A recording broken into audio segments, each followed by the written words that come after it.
Well, I'm the best in the game. I feel confident because I'm the best in the world. Don't you open your mouth about the best. It's simple. Hello, everyone, and welcome back to Best in the Game podcast. I'm Rebecca Solzback here with Kayla Santiago. And to start off today, we're going to talk a little bit about Tuesday night. We had Ben Simmons, the Sixers point guard, also an all-star, made his first NBA three. What are your feelings on that one? I mean, that was pretty exciting because I guess that's what he's been working on all summer. He's really been preparing to do that. Yeah, and I know people say that, like, he's in the NBA. Why are we making such a fuss that he made a three? But he was an all-star without a shot, and it seemed for Ben Simmons that it was a confidence thing more than anything. So for him having the willingness to shoot in a game like this, and it was a nice shot. It was beyond a three-point arc. And I was just like, oh my gosh, the crowd went crazy. He seemed to be like not emotionless towards it, but he was like, yeah, this is what I do now kind of thing. Joel Embiid giving him the big like bear hug. Yeah. It was just an awesome thing to see. And let me tell you, he has that shot. He can become one of the most unstoppable players in the NBA if he keeps developing it. Yeah, I think that it was exciting to see now because now that gives you a little taste of what the season is going to be about, so that he might be able to do that a little more, and that might give the Sixers just the edge they need in that area. Yeah, and it was the first preseason game against China, so they did blow them out. It was just an exhibition game. But like I said before, just the willingness to shoot, to see that he's going to take that three-pointer for the Sixers because they need him to start shooting for them to be a better team. They need him to develop in all aspects of the game, not even just shooting, but he said that he's worked on it all summer. And he kind of makes a statement where it's like, this is what I'm going to do now. This is what I've been working on, and don't be surprised because I'm Ben Simmons, and this is the player that I want to be. Yeah, I mean, they have a problem there because like they don't have JJ Redick anymore, so they don't have a lot of people to shoot their threes. So for Ben to be able to do it now, and you know, he might not be consistent with it, but for him to be able to possibly just get one in there every once in a while, that's really helpful. Yeah, definitely. And just, I think last year especially, we saw in the playoffs that he was kind of in the corner, especially when Jimmy Butler was facilitating, because that's Ben's strength. He didn't have other aspects to the game that he was confident in. He knows how to shoot. It's just the confidence level. And to see that he has that now, it's just going to make him an even better player. And I'm excited for the Sixers season. Just watching last night, it was preseason, and I was so excited about it. So I'm looking forward to it. Yeah, it's exciting. It's definitely exciting because the NBA season is starting, and when the NBA season and the NFL season are at the same time, I think that's the most exciting like sports time of the year. Yeah, I agree, especially around Philadelphia where we have the Eagles, who are supposed to be a great team this year with their roster, and then the Sixers coming back after that Game 7 where Kawhi Leonard ripped our souls out. Yeah, so I think definitely for the city of Philadelphia, having basketball and football at the same time is going to be awesome. Unfortunately, we're not in the MLB playoffs, but we do have some teams that are interesting to look at. We do. So the Yankees, they swept their series. They swept their series, and we have the other teams, they're all tied in their series, every single one. Yeah, I think the one that surprised me the most was the Rays and the Astros because the Astros seem that they're the favorite to win it this year. And just to see the Rays, you know, being the underdogs in that series, being able to tie it, I mean, if they beat the Astros, I think the whole MLB would be mind blown. The Yankees are also one of my favorites. Then we have the Nationals and the Dodgers. I do see the Dodgers winning that series just because I think they're overall a better team. I think that's the one that surprised me the most is that the Dodgers aren't up. Yeah. The Yankees swept, but the Dodgers. Yeah. It seems that the Dodgers always choke, though. So yeah. I don't see them going. They may make the World Series. I don't see that happening, but if they do, I don't think they're going to win. They're like we compared them last week. They're like the Chiefs. Yeah. How the Chiefs used to be. How we thought, oh, they're going to be to the playoffs, to the Super Bowl, and then they choke. And then the Braves and Cardinals. That's an interesting series. I'm not sure about that one yet. I mean, I've been watching a little bit of it. I think it's a very good series, and I think either team could come out on top. Like I said last week and that kind of stuff, it's a lot of luck if you're not if you and the team that you're playing both have a lot of talent, both have a lot of, it's really a game of luck at that point. Like, of course, the Yankees and the Twins, I feel like the Yankees were meant to win that series. And then we really thought the Dodgers would beat the Nationals. But for a team like the Braves and the Cardinals, that's kind of luck at that point. Yeah, and then obviously pitching in the playoffs is crucial. It can be a slugging fest, but as history has portrayed in the MLB, pitching is what wins playoff series, which makes you go far. So it's going to be interesting to see. I'm excited for the rest of this playoffs. It stinks being a Phillies fan, and you see Bryce Harper and Kayla Harper with their cute little newborn baby going out to all these Halloween festivities. Then you're like, dang it, like they could have been here. But you know what? There's next year. It's okay. Enjoy your time with your son. Enjoy your newborn. We'll watch all these other games that are going to be exciting. It'll be next year. Yeah. OJ Howard, the Bucks tight end, he actually caught a foul ball at the Astros and Rays game. And the commentator, when he saw him catch it, he said, "Oh, this young gentleman just like was in the perfect spot to catch a ball. Like he didn't realize he was OJ Howard. It was funny to watch. He had a sweet catch. It came right to him. Really, yeah. I did not see it. I mean, as a commentator, I feel like that's hard because you don't necessarily where you're sitting always have the best angle. I wonder if they had a replay on that though. I'm sure they did. Because it would be interesting. I wonder if they went home and were like, what did I just oh do? my gosh, Like it's we OJ Howard. knew who that was, but you're just so in the game at that point that you're not even paying attention to the people that are catching the foul balls. And if stuff. they're not introduced, as say like Mike Scott went to a Phillies game, he's probably going to be introduced. The Eagles players go to the Sixers game, they're introduced. If he was not introduced to this game, like you said, they're just going on with the game plan. They're trying to call this playoff game. They're not really be like, oh, who is that fan in the stands that caught the ball? It's just funny. That made me laugh. This funny. Young gentleman just caught a foul ball. Oh no, he's OJ Howard. So getting into not OJ Howard, but into his game, the NFL. I think the most interesting thing that happened this week was the Redskins firing Jay Gruden. That came quick, I feel like. We were talking about this, I think, earlier in the week, and you said you wish they gave him another week because they did just play the Patriots. I think there's been so much with the quarterback position where you have Dwayne Haskins coming in the week before, and then you're like, oh, let's start Colt McCoy. I think he was trying to mix things up to honestly save his job, but I do think it was the right time for the Redskins, but I also don't see them getting any better with another head coach. I just think he's kind of run his course there. And, I mean, it's not that the Redskins are awful. I just don't think they have the team this year to especially not be first place out of the East. Yeah, I agree. The only reason I think it was too soon was because, like we said, they just played the Patriots. And I do think that I don't think it's his fault this year because you saw what they did last year with Alex Smith. I mean, they were great.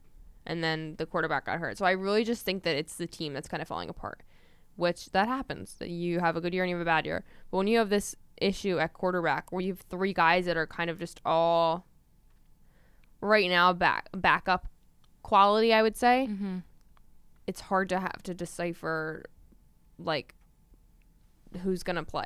Right. And I think watching the draft and them seeing them get Dwayne Haskins, in my mind, it was like he's going to be their starter now because of what happened to Alex Smith.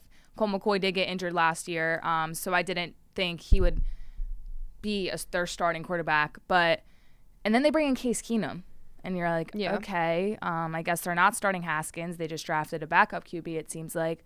He did decent against the Eagles in the first half of their first game. And then he kind of falls down a little bit, and then they decide to bring Dwayne Haskins in to save the day. Like, he's a rookie quarterback. You're putting him in an awful situation. I think that's definitely where you kind of saw Jay Gruden's colors a little bit. In my opinion, you don't bring Dwayne Haskins in on that situation. That was Case Keenum's game. I don't want to say messed up, but he's the one that the score was what it was because of their mistakes. And you expect Dwayne Haskins to come and be the savior. I also do understand that he was trying to maybe just mix things up so maybe they could get back in the game. But I think at that moment, it was already decided. But if they did win against the Patriots, he would have had his job still, I think. Absolutely. But I think the Patriots was just like the defying moment that he needs to go. Yeah, like we said last week, I don't think that putting Dwayne Haskins in at the time they did was a smart decision on their part, because then it has everyone look at Dwayne Haskins as this quarterback who shouldn't have been drafted where he was and who's overhyped, but he got put into a game that was already destined to lose. And that's not necessarily Case Keenum's fault either, but it's just the Giants were better. So kind of pushing Dwayne Haskins in there and saying, all right, pick up the mess.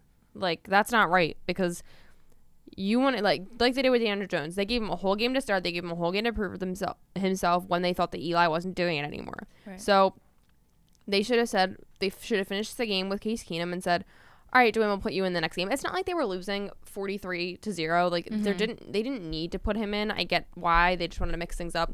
But mixing things up mid-game, I don't think is the smartest decision. I think they should have waited, play Dwayne Haskins the next week. If they didn't like what he did, play Colt McCoy the following week.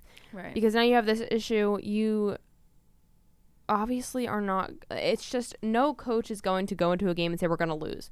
But they were not going to win against the Patriots. It just wasn't going to happen. And it's interesting to see when Colt McCoy started against the Patriots, I was a little bit taken back because I thought, oh, maybe Dwayne Haskins gets that opportunity.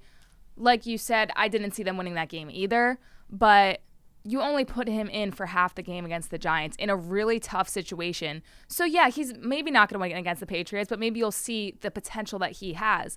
Now everybody in the NFL, fans-wise and other players, commentators, see Dwayne Haskins against the Giants and that he's a poor player and can't pick up the slack of his team. Yeah, that's not giving a player a shot. Like, if you used a first-round pick for him, you want to give him a full shot. Don't throw him in halfway through the game and then basically, as of right now, say that's your shot for the season. It's not gonna. I don't think it'll be a shot for the season. I think we'll see him again. But that wasn't a fair first try for him. No, I agree, and I think as a young player in this league, his confidence level had to go down because of that.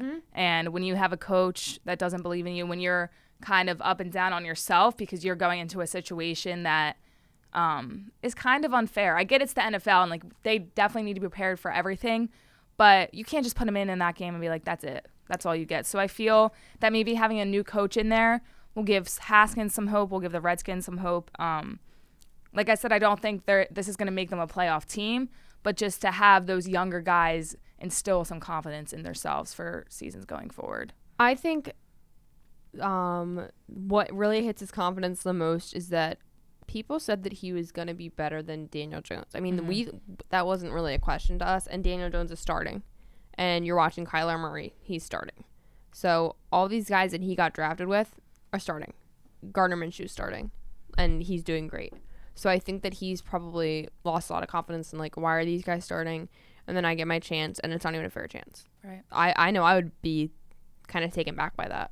I think, and I also think that Daniel Jones is in a better situation than Haskins was. I mean, it's hard to fill Eli's shoes. He's been going down. Eli's been going down a little bit in the past few seasons, but he's done some great things for that Giants organization. So it's tough to fill Eli's shoes, but he's also put with Golden Tate coming back. Yes, Saquon Barkley is out, but their coach is making other things work for Jones and the style of play that he has. Haskins, he goes in mid-game.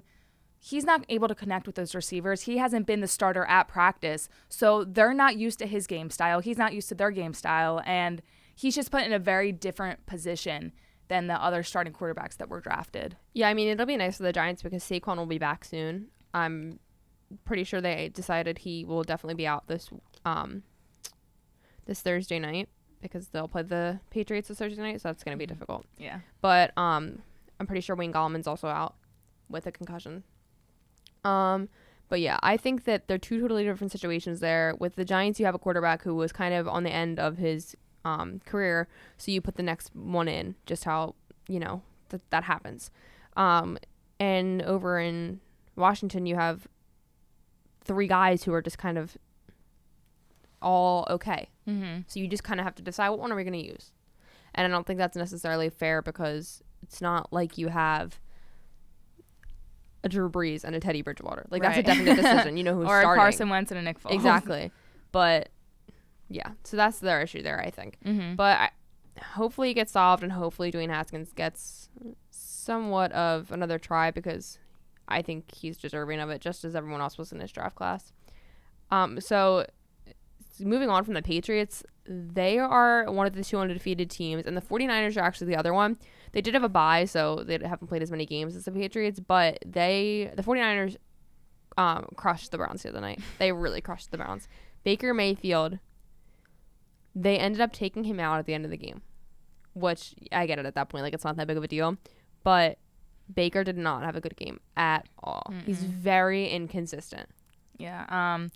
I think I took the Browns in that game too, so I was disappointed. We need to start writing it down. I know. We're We'll do it We're gonna this write it down week. this week because now we're curious. Because I think I took the 49ers. I think you did. I did expect it to be a close game. I didn't expect it to be a blowout though.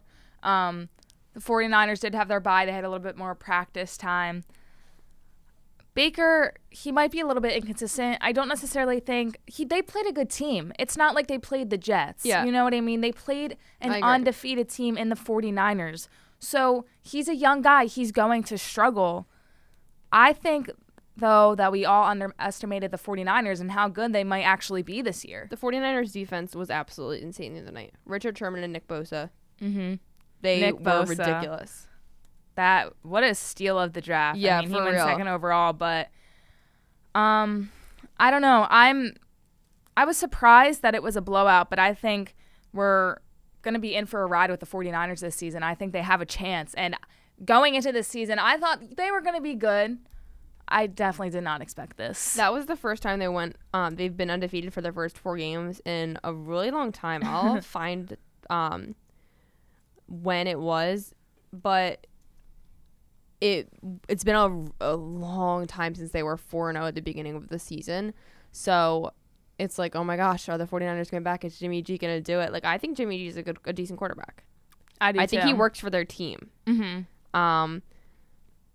So I think we're in for a ride with them this year. I really think they're going to show us a different side of them. I think their defense is what's really making it work for them right now. I mean, Richard Sherman's insane. Right. And now we have Nick Bosa, who was crazy the other night.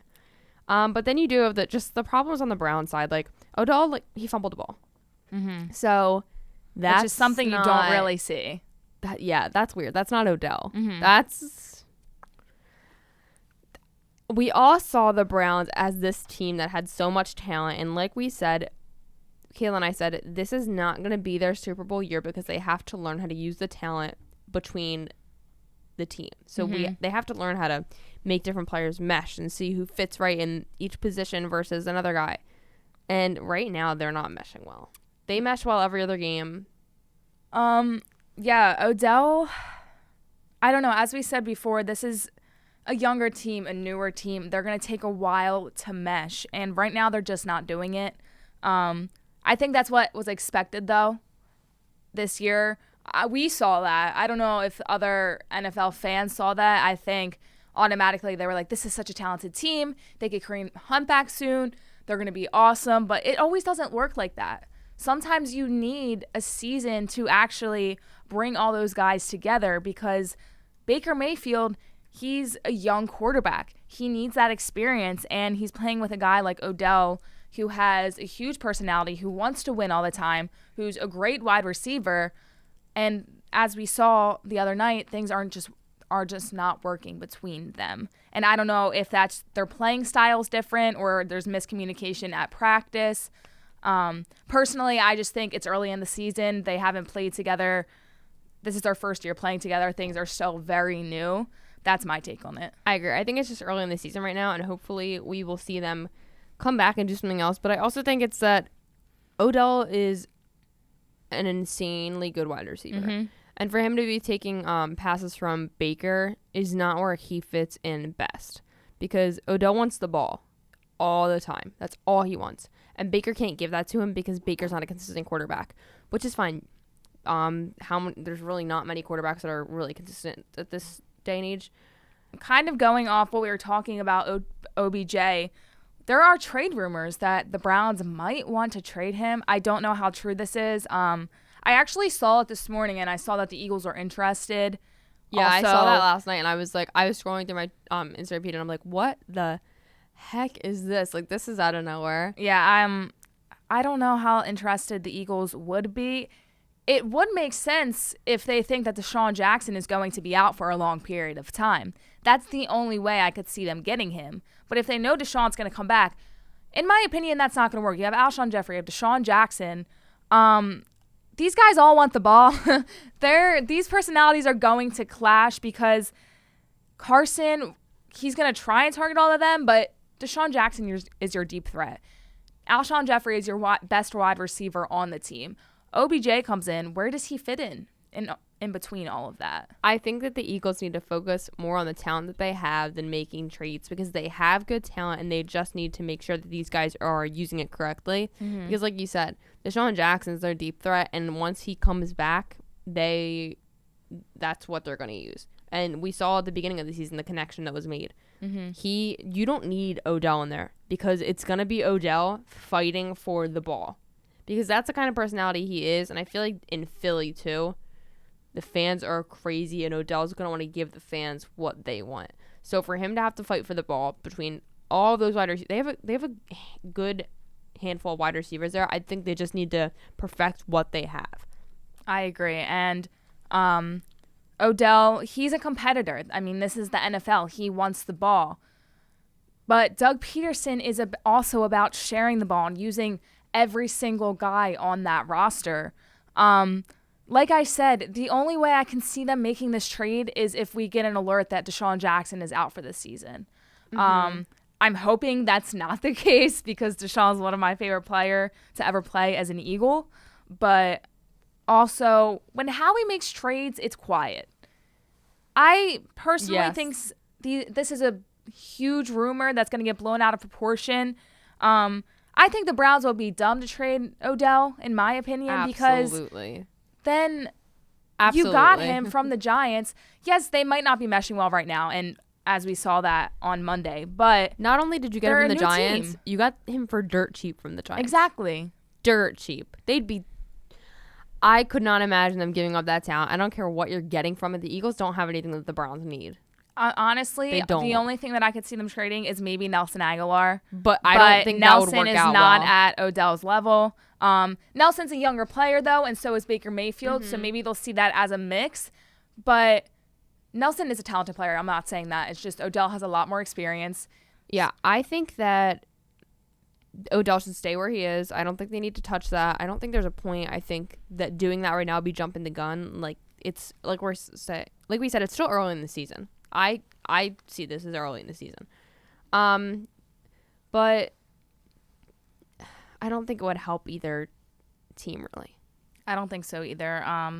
I don't know who they would trade necessarily to. I think it would have to be a wide receiver, just because you need to fill that gap if you're the Browns. The Eagles are not trading Alshon Jeffrey. They're not trading Deshaun Jackson. The only guy I can think of is Nelson Aguilar, and I don't think Nelson fills that gap. I don't either. I think what the Eagles do have right now, and definitely don't need to touch, is their defense. What a win against the Jets. I mean, the Jets are a bad team, but when you're a good team, you beat up on the bad teams, and that's exactly what the Eagles did. Yeah, so, I mean, the Eagles fans can be excited that they beat the Jets. Mind you, they played a practice squad quarterback, but hey, I mean, they really did. Their defense was crazy. I think they had, around 10 sacks? 10 sacks, a fumble recovery, also an interception. I still think we're a little bit thin on that cornerback situation, but agree. I think Brandon Graham excites me so much. He's just one of those veteran guys that really wants to play. He wants to be the best out of everybody, and he shows up every game. They looked awesome. I was so excited. We haven't seen a defensive game, I don't really think, all year. Yeah, I agree. I think that was what the Eagles' defense needed. Yeah, I think so too. I mean, they did have a huge play in the Packers game to get that interception to end the game. Absolutely. But you're Brandon Graham, you're Fletcher Cox. You are not playing at your potential, or you're not playing how you want to play. Getting 10 sacks this game, I think, just boosted that confidence, saying that, yes, this is who we are, we can do this. It was against the Jets, but going in to this week, I think it's a huge confidence boost. And I just hope they keep it rolling. Like, we just need to keep doing this. The front four needs to be dynamic.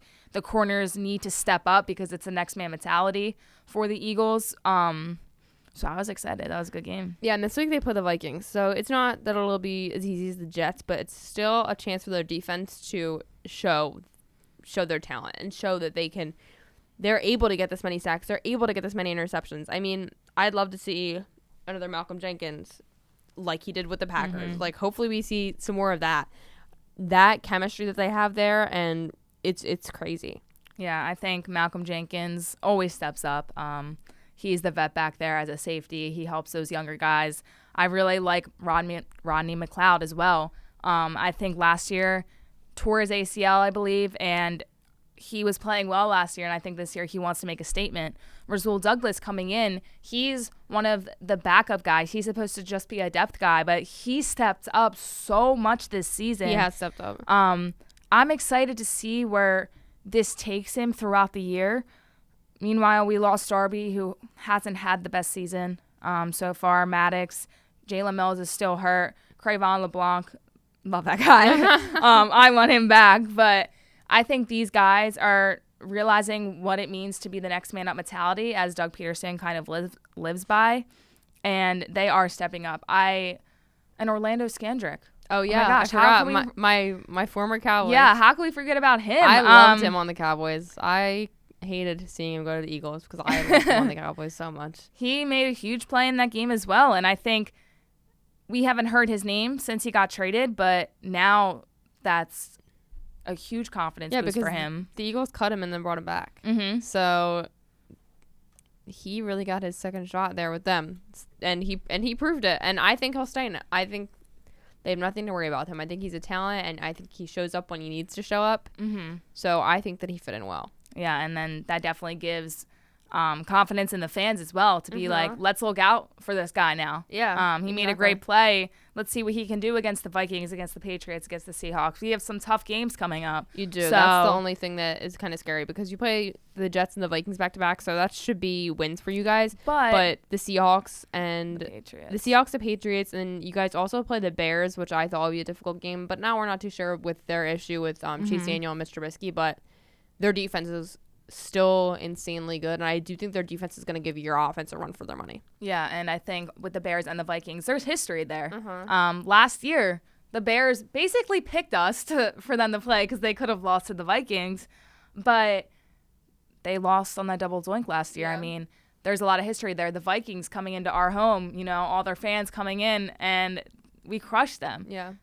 Obviously, some people on the team aren't there anymore, but I think just as an organization, there's a lot of history and there's a lot of, I would say, revenge, wanting to come back and beat us. So it's going to be, even though these teams might not be as good as they used to be, this is still going to be games to watch out for. I agree. I think they're going to be some interesting games. Mm-hmm. So the Eagles definitely have their shot this season, but I think they need to buckle down and not get too excited because the Seahawks are going to give them a major run for their money, and so are the Patriots, because those two teams they dominate. And Russell Wilson and Tom Brady themselves, they just dominate. Yeah, and I think we said this a few weeks ago, Carson hasn't played Tom Brady yet. Mm-hmm. So this is a shot for Carson to go in and say, yeah, I got hurt, and Nick Foles gave us that great Super Bowl run, be one of the best in the game, but hey, I can do it too. It's not the Super Bowl, it's a different game, obviously, but Carson has a lot to prove, I think. In my mind, I see it as Nick Foles kind of beat this guy. Let's see what Carson can do. And I'm excited. I really want him to beat Tom Brady. Like, I think that would just be so awesome. Just kind of a statement for Carson to be like, this is my team. I'm your franchise quarterback. Believe in me because I can do this. Yeah, I totally agree. I think that's Carson Wentz's time to shine because they beat the Patriots in the Super Bowl with Nick Foles. So let's see if Carson can do it too. Mm-hmm. I mean, I think the Patriots team is just as talented. So it's not like it's any different of a game in that sense, like any different talent that he's playing. So seeing Carson do that would be huge for the Eagles. Right. Because that would show them right there that, hey, he really is at Nick Foles' level. He was able to do the same thing that Nick Foles could do. We really need to trust in this guy. There's no questioning this guy. Right. And, I mean, the Patriots are the Patriots. Bill Belichick, Tom Brady. No matter who you have on the team, you have those guys. Yeah. So that's really all that matters. But it's going to be interesting. So another team in the NFC East, as we get to our little banter right here, our diehard Cowboys fan on the other side, Becca. You guys lost to the Packers. We did lose to the Packers, but I think every Eagles fan can come up to me and say that we lost to the Packers, but you don't know football if you don't understand that we did not have Tyron Smith in, who is insane. He wears a leg brace on his arm. We talk about this all the time. The guy's a monster. That guy protects Dak Prescott. Oh my gosh, like it's nobody's business. And then you have La'el Collins who goes down during the game. That really that hurts your line, and that then hurts Dak Prescott. I think that he was just scared. Not like scared that he was going to get hurt, but I think he's nervous. Those guys aren't there to block him now. Now, we have Fleming who goes in for Smith, and he's not up to Smith's level. Cameron Fleming is not up to. And I don't think he will ever be up to that level. So, taking those guys on your O-line out, that's a game changer for the quarterback. I think that's why he was throwing those interceptions. He was nervous. He was just trying to get rid of the ball before someone could get back there and sack him, because the Packers defense has been doing that. The Packers defense has stepped it up. I think the Cowboys were able to come back for that 24-34 loss. I think they did come back, and I think that in that game, I'm not one to say that penalties are the game changer, but the flags in that game on both sides of the table were ridiculous. Mm-hmm. I think that the NFL needs to sit down and discuss what this pass interference rule is and what this illegal contact is, because it's ridiculous that one play they'll call it and literally the next play they won't. Mm-hmm. And sometimes they'll call it on things that are worse. I mean, not only does this get fans heated, but at that point that gets these players heated, and they're like, what can I do and what can't I do? What have I learned for all these years that really isn't correct anymore? You need to tell me, because it hurts the game. I mean, I'm not saying the Cowboys could have won the game based on that, but they need to be more cautious of what they do and don't call. And they need to be more willing to overturn calls, because they're not. Because you call these pass interferences and then these coaches challenge them now. There's no point in having them challengeable if you're not going to overturn them because they claim there's not enough evidence to overturn them. Then don't even make it challengeable then. It just saves time in the game. It wastes a challenge flag. Right. And the illegal contact thing really kind of messes me up, because it happened in Nelson Aguilar in the Eagles game. There was illegal contact, but it wasn't pass interference. So when they went to challenge it, you can't call it a pass interference. But throw the flag for illegal contact when it's there, because then they're getting away with a penalty that could have been a touchdown for Nelson Aguilar. Like, you are right. You need to see that. That is your job. And I kind of feel bad for the refs in a way, because I think they've been told, you have this new rule now, so they don't know what to call anymore. They don't know what a pass interference is, because they're not sure on the rule, and they're still testing it out. They're testing the waters. So then all the NFL players in these games are going to suffer for it. And for the Cowboys, I mean, I think you're right. I think Dak did get nervous, and it's not like they were playing the Jets. You know what I mean? Mm-hmm. So you're playing Aaron Rodgers and the Green Bay Packers. You know this is a huge game. You know your rival just beat them. So he's probably in his head, and he knows that he doesn't have his top guys out there on the O-line. I mean, it's kind of awesome that we beat them. Yeah. You guys didn't. But, I mean, the Packers had some injuries as well. But I do agree. I mean, when you don't have those guys, Dak Prescott's going to get in his head. He's going to think he needs to get rid of the ball sooner than he does, because they might not necessarily have a game plan that was brought out that whole entire week, because maybe you thought you would have had those guys by then. Maybe you thought it wouldn't be as bad. And then you go into this Packers game with this defense that has been improving exponentially over this season so far. So I think it was a mental game for him and trying to figure things out with those top guys not in. I do think it was a mental game. It stinks, because how I looked at it was, if the Eagles were able to do it, that we should be able to do it too. Mm-hmm. And it wasn't in that case, because yes, the Eagles had a ton of injuries as well when they won to them, and we also had Devontae Adams out. Like, we should have dominated that game. Yeah. But not having those guys there was a mental game. And this whole thing going on with their team and people saying, oh, you guys can beat these teams, but you can't beat these teams. I also think that's a mental game. So I hope to see them come back versus the harder teams they're going to play coming up.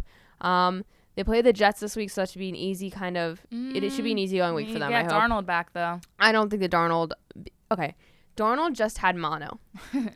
If some people aren't aware how mono works out there, is that you are not allowed to do anything physical for a certain time. They don't let dancers dance. They don't let football players play football because it can make the mono flare up more. And if they are making people who take dance class take off, that's not a contact sport. But you're going to put him back so quickly. I mean, people might not think that's quickly because it's just a sickness, but putting him back that quickly and now playing him against Dallas Cowboys defense is not going to make anything better. Because if he gets hit 5 times, that flares back up. Like, it's going to come back. It's not going to be good for his health, and it's not going to be good for the team, because I think they should have waited a week, to be honest. I don't think that this was the smartest week to put him back in. I do think the Cowboys are going to take that game. I don't think, though, it's going to be a blowout. I don't think either. I think Sam Darnold coming in, if he's able to play the whole entire game, they might be able to get more points on the board than they have without him there. I agree. I think they'll get a good amount of points on the board this week. I hope the Cowboys can pull it off. I think they have a couple injuries coming back this week too, but I just think that I don't think that Sam Darnold is going to make everything turn around. Oh, for no, them. I agree. Like some people I do. still think the Jets aren't, even with Sam Darnold, they're not up to the level of the Cowboys or the Eagles. But kind of going back to how we said both teams, the Green Bay Packers and the Cowboys, played with injuries. You also have to think that Aaron Rodgers has been in this league for a while now. He's a veteran QB. And Aaron Rodgers doesn't lose in Dallas. It's Right. like a proven fact. It's weird. He's been there before. He's played with injuries. He knows how to kind of play without those guys. And for Dak Prescott, not that he hasn't dealt with injuries of his teammates, because he has previously, but when you're going up against Aaron Rodgers, you're not, I guess you would say, seasoned enough to really kind of pull that out. They did come back, though, and I got nervous. I was crazy that I was they like, came no back way, the way they please, did. like, don't let them come back. I just want to brag for like 10 minutes about being an Eagles fan and that we beat them and they didn't. But I do definitely think it's kind of relative to that as well, just having Aaron Rodgers in your corner versus Dak Prescott. Yeah, I think it was crazy how they were able to come back.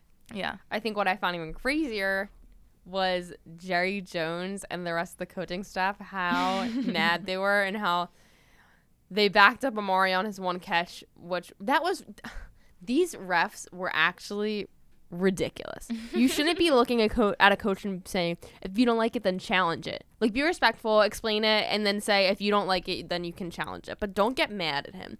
That was that was something else. I think that was a pass interference was the first one. And then the second one they challenged was Amari's catch. And that stinks. You have to waste a challenge flag on it because it was clearly a catch. And the whole sideline, even Kellen Moore, you see Kellen Moore come up with his hands up. He looks like he's a kid in high school, like trying to get in someone's face. Like, it was so funny to watch. Everyone back up on Moore, even DeMarcus Lawrence. And I think the funniest, I think at this point, it's just funny to me. I don't really care that Jason Garrett got like a penalty for that. But after in post-game interviews, they called the ref little darling. That was so funny. I mean, it wasn't mature, but it was very funny. I mean, it wasn't mature on both sides. Yeah, I agree. Why go back and forth? Just, you're a referee, walk away. They had the challenge flag. You don't need to tell them to throw it. If they want to throw it, let them throw it. I think that the ref should, not nicely, but just explain really quickly and not make it dramatic. Like, it just doesn't need to be drama. There doesn't need to be drama between the refs and the players, because the Cowboys were lucky after that they got some calls against the Packers, because at that point I really thought the refs were just going to screw them and be like, nope, we're not calling anything that we see anymore. Like, we'll call what's really obvious, but we won't call anything that's not obvious. I don't even know what NFL officiating is anymore. Yeah, I don't think anyone knows. I don't think they know what it is either. Last season, it was a mess with roughing the passer. This year, it's pass interference. And going into this season, I knew that's how it was going to be, because last year with roughing the passer, and they still really don't know what the penalty is. And I was like, this is what's going to happen with pass interference. They're not going to know what the penalty is. We don't even know what pass interference is anymore, because football is a contact sport. So I touch your arm really lightly. They might call it a pass interference. well, I'm going to knock you down completely, tackle you so you can't make the catch, make contact when I'm not supposed to make contact, but that's not a pass interference. Yeah, exactly. So I really don't know what it is, but I don't think anyone does. No, at all. Not at all. I don't think the refs know. Me neither. So as we enter the blue tent, I'm just gonna run through just the couple of injuries. Nothing like super important this week. I think there was one that was important. Mason Rudolph, his concussion. Oh, that was That was scary. really scary to watch. I hate Yeah. that stuff. So I bad. do too, and I think the Steelers had a good game. I did not like seeing that. It just brought me It's so back scary. to the Packers and the Eagles game when both of those guys got completely demolished. You just go limp. Yeah, It's it is. Oh my gosh. and looking at this, what I have written in our section right here, we have 4 guys that I have written down with concussions. That's just scary. We see Mason Rudolph, who was very bad, obviously. But we have Sterling Shepard, who they thought he was in concussion protocol. Wayne Gallman, also on the Giants, he was in concussion. He got a concussion in the game. And then Brandon Cooks, he went through concussion protocol as well. So it's just nerve-wracking that these guys can get so many concussions. We see Gronk, he said he thinks he's had how many concussions. It's crazy. It really is. Yeah, I mean, it's an injury game. Like, it's a dangerous game. It really is, and I think that it's not safe how they play sometimes. I think that's why the helmet-to-helmet rule came in, but they're not calling that. they're not. Because I see it all the time, and I'm like waiting for a penalty, and nothing happens. Out of everything, that's the one they really should be calling, because that can really infect somebody later on in life or just there. They haven't been calling helmet-to-helmet at all. So, and then that was also a thing last year. Like, they didn't know what helmet-to-helmet was either, which is... It's very frustrating. I get they're trying to make the game safer, but they also need to know what is what so that they're preventing these injuries. I agree. I just think that the concussion is the injury and the penalties that we need to be on top of most. Because broken ankles, broken legs, it's just going to happen the way you're tackled. Yeah. So I think and those are fixable most times, other than like Alex Smith, for example, which is so awful. I miss seeing him play because he gave them such a great run last year. He did. But yeah, these concussions we need to be more cautious of. I agree. There need to be other things taken into account. They need to really break down what they think helmet-to-helmet contact is, and really stay on top of it. Make sure they're calling it when they need to, and then make sure they aren't calling it when they need to. But other injuries we have Evan Ingram, who had a knee injury. He didn't go to practice the other day. So that's 3 for the Giants. Sterling Shepard, Evan Ingram, and Wayne Gallman. So we don't know some of their statuses, but we also have Darnell Savage in the Packers with an ankle injury, and he's not like a huge part for them, but that's still something to watch out for. Akeem Hicks on the Bears, he injured his elbow. Lyle Collins, as we said, on the Cowboys, his knee, and then Brandon Cooks with a concussion. So it's not anything huge this week. No, Drew Brees or Ben Roethlisberger injuries, but there's still just a couple that could be somewhat of game changers. Yeah, don't forget about Jalen Ramsey and true. in Jacksonville. I forgot. Yeah, we don't know. He's been quiet over there for a little bit. He has been, but kind of that was covering week 4. Now going into week 5, we have the Cowboys and the Jets. So, as Becca put here, do you think they'll get their streak back? I mean, don't forget you play the Eagles after you play the Jets, so come on now. I know, but we play them in Dallas, and I'm really hoping we can just get our stuff together and pull it off, because I need them to for my emotional health. I need them to. I mean, we lost twice against you guys, so I think that the Eagles really need to prove that they can beat you guys. We can say Carson wasn't healthy last year, but as far as we know this season, he is healthy. Yes. I am praying that Deshaun Jackson is back for this game, because that's the game you're gonna need him. He can be a game changer against the Cowboys. He really can.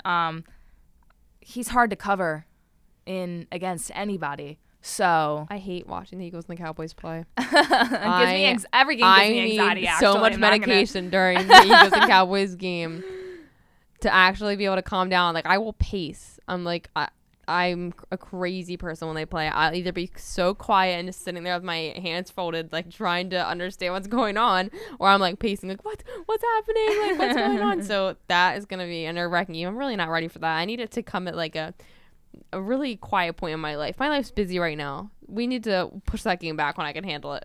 Yeah.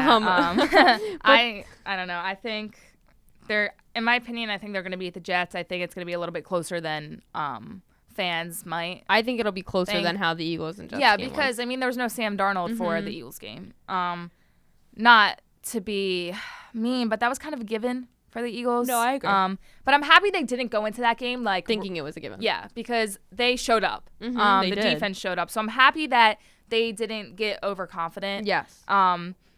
I think the Cowboys, this is just a Cowboys- comeback win for them after losing. I think the this past Cowboys week. sometimes do get confident. Not too confident though. But I hope that this week they just go into it saying, "Hey, we lost twice. And Sam Darnold's back, so he's gonna give us a run for our money. We really need to take this super, super seriously. Everyone needs to be on top of their game. We need to focus on the balls that we are either that people think that Dak's overthrowing or that these wide receivers are touching in their hands but not catching. I think that if it hits your hands, you need to catch it. I think Amari and Randall Cobb should have caught what they should have caught. Just how we say the Eagles have had a lot of dropped passes recently. Mm-hmm. So I think for any player in the NFL, you just kind of need to be more cautious of that connection. Is so-and-so overthrowing it or is so-and-so dropping it? Right. Those connections need to be worked on because they can be game-changing plays. They can. And, I mean, that awful play last year when Rasul Douglas almost had an interception. It tipped off his hands and went right into Amari Cooper, and that's how you guys won the game. You mean this one? All right, I'm not looking. Oh, my laptop screensaver? I think Rasul needs a huge game because he's been very consistent this season, and I think that he kind of I think he needs to come back and that's like, going to show be in the back Amari. of his mind. Yeah. But I do think I'm worried about our corners in that game, honestly. But if Deshaun comes back, I think that we'll be in good shape. Like I said, I think you guys have it against the Jets this week. I mean, but it'll give you momentum going in. Yeah, I'm hoping that it gives against us like Philadelphia. not too much momentum, but enough. Yeah, to have like a winning streak. Yes. But going to another NFC East team, the Giants play the Patriots this week. And how bad will the Patriots beat the Giants? I don't think it's going to be as bad as we think. I don't think it's gonna be bad I don't think it'll be as bad as we think, but I still think they're gonna beat them very badly. I mean, when the Patriots played the Bills, I thought that game was going to be a lot worse than it was. I could not believe that game. So, But I don't think the Bills and the Giants are comparable. no, I don't think so Especially either. we got to think with the Giants' injuries this week. I think they're going to lose. But I don't even. I don't. I'm sorry. Are you just laughing at the way I wrote it? No, just like I just feel bad I feel bad too. because the Patriots have dominated for so many years, and it's just It's comical. just, when is it gonna be over? Like, I when's the know reign when gonna Tom be Brady over? graduates. I mean, oh my God. Not graduates, retires. We need I him to can't think graduate. today. We need him to graduate the NFL and never come back. But I think this is gonna be a good game for Daniel Jones just to play against such a good quarterback and against such a good head coach as well. I think they're gonna get beat. I don't want them to get killed. I don't either.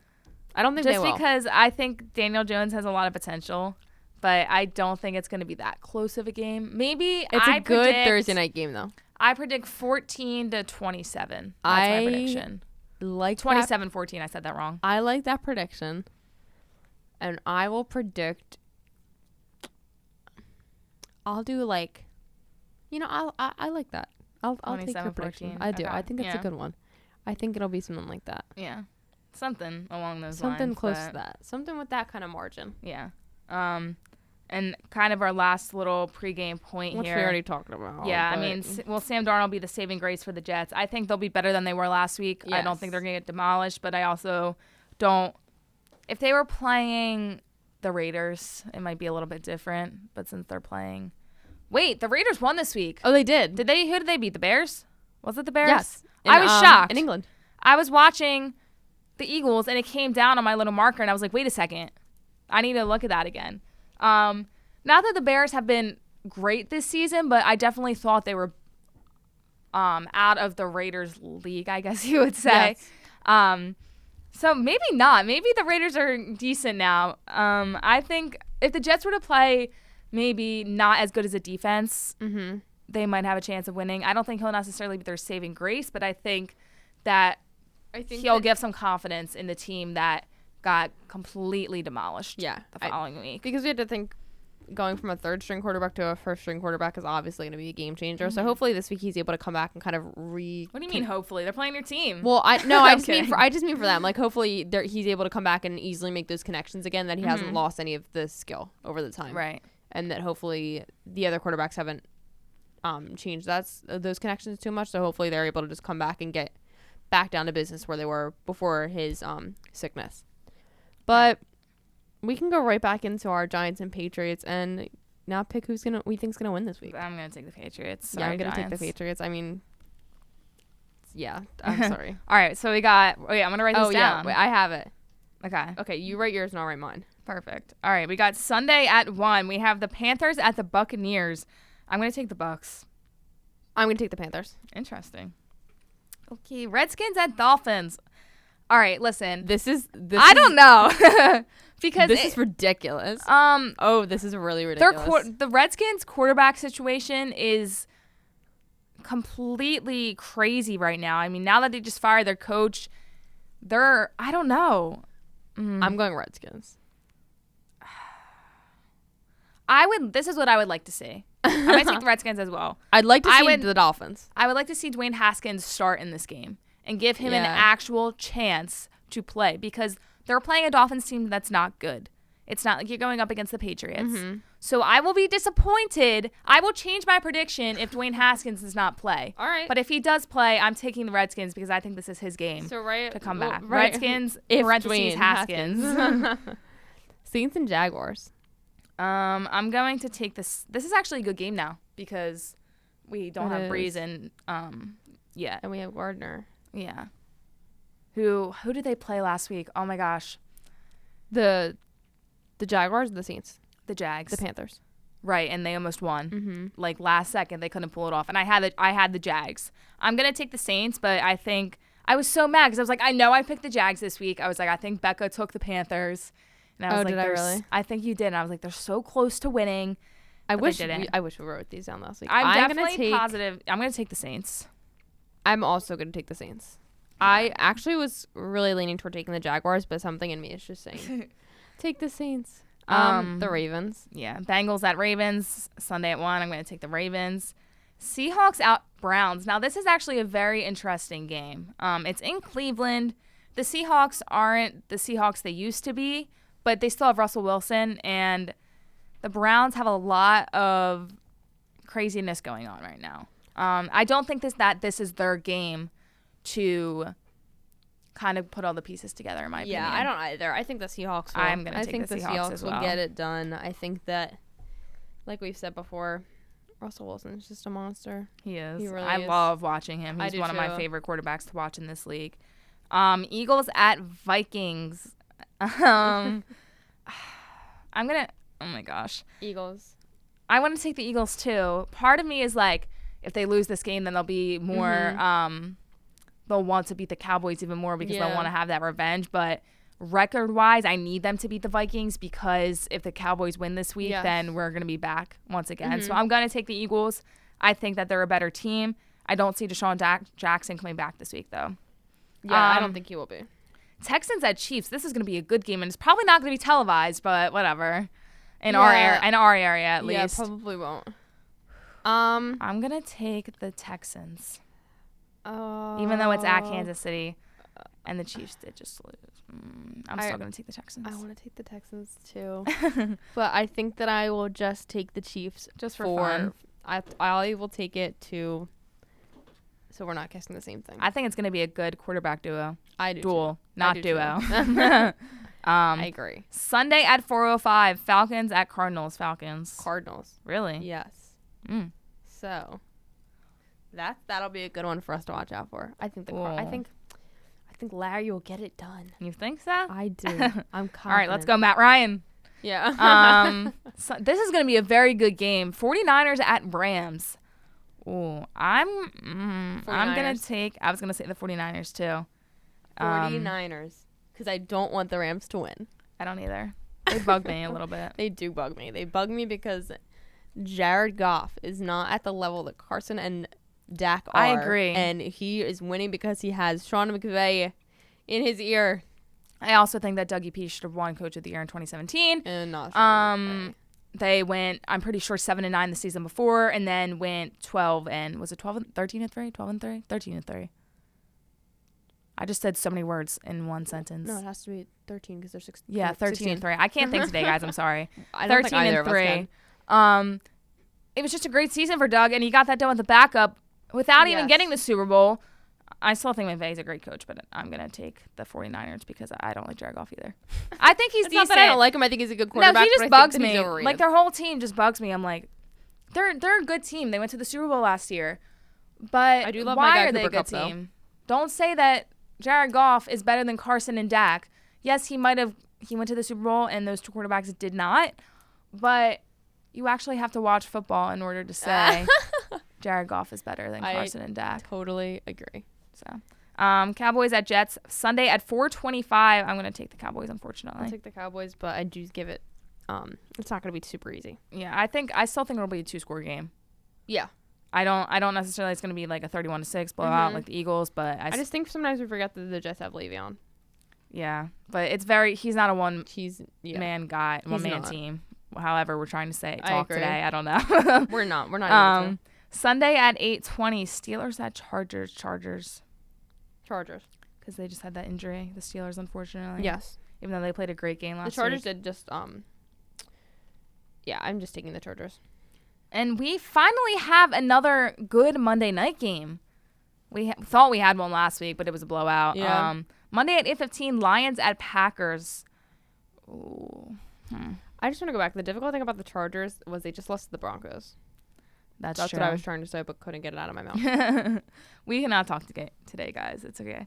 Yeah, I'm still gonna take the Chargers. I'm still going to though. take the Chargers, but just because of the Steelers, but just because they're injuries. yes.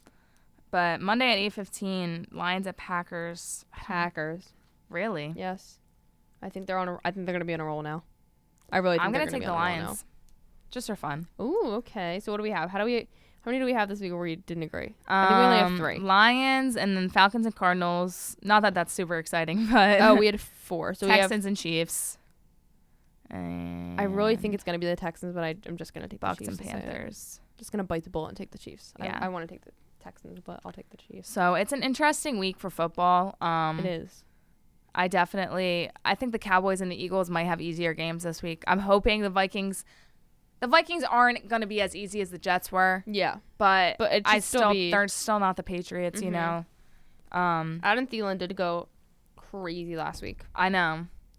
Oh, now And Kirk Cousins did do pretty well after that whole debacle they had with you need to learn to pass the ball. Very inconsistent. I do too. And I think the amount of money that they paid him to be that inconsistent is just so crazy. Yeah, I agree. They're paying him so much money over there. But it's going to be an interesting week of football. We got some Sixers preseason games still happening. Ben Simmons, don't forget everybody, shot his first 3 in the NBA and made it. And the Flyers have their home opener tonight. Oh my gosh, versus how can the we Jersey forget? Devils. Wow.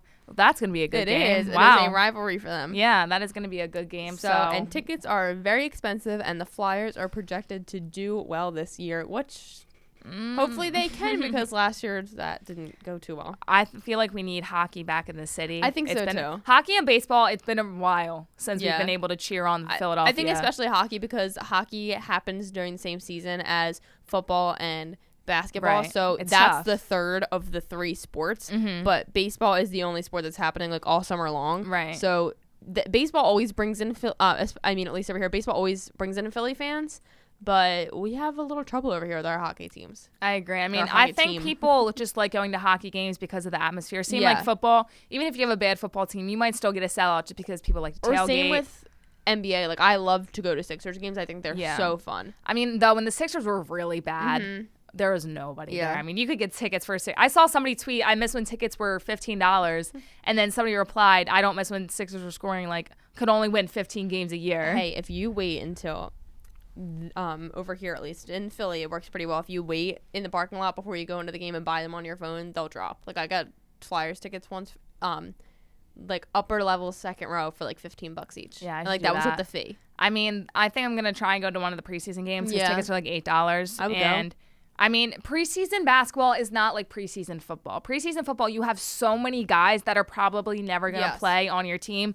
But for basketball, you kind of have your 15 to 20 guys that are going to play or either have two-way contracts with the Blue Coats.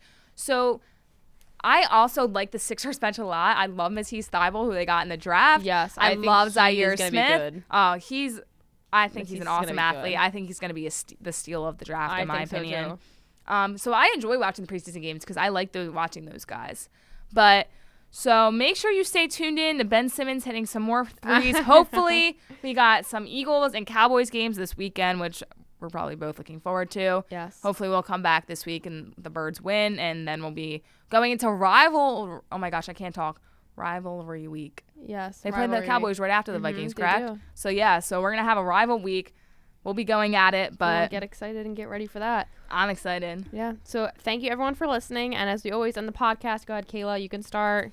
Go Birds! And- And trust the process. It's Sixers season now. It is Sixers season, so trust the process as well. And I will. I like the Sixers to trust the process. There we go. But go, boys. Thanks, everyone. They don't play the PlayStation like us. They don't play it like us. That's what I said. They don't play the PlayStation like us. I know you already told me to hit. They don't play it like us.